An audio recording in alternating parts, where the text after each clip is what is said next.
تاییه آشنا بشن. چند کلمه رو درباره تاریخچه زبان فارسی عرض خواهم کرد. فراموش کردم استاد عزیز آقای دکتر کریم اصغر رو من معرفی رو قاسم خانی که انشاءالله در سطح اول ما در خدمت ایشون خواهیم بود.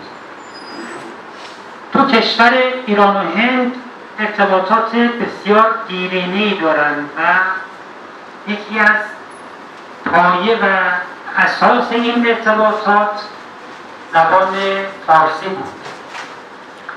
اصولا زبان رو میگن راه تعامل و ارتباط هست، ارتباط با دیگر انسان هم.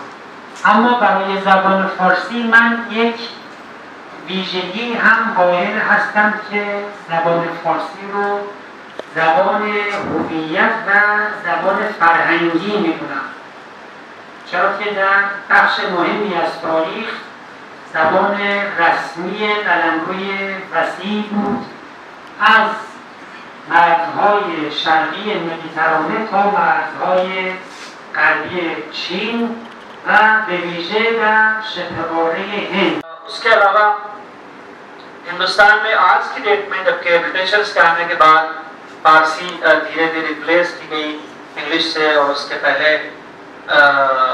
उर्दू भी बहरहाल 100-150 साल का अरसा उर्दू का रहा, मगर ये कि ब्रिटिशर कहाँ पढ़ाई जाती है बीइंग एन इंडियन आप समझते होंगे।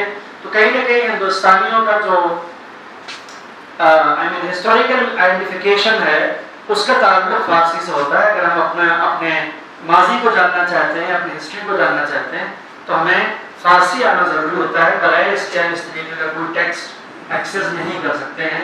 इस एंगल से भी फारसी बहुत ज़्यादा ज़रूरी और बहुत ज़्यादा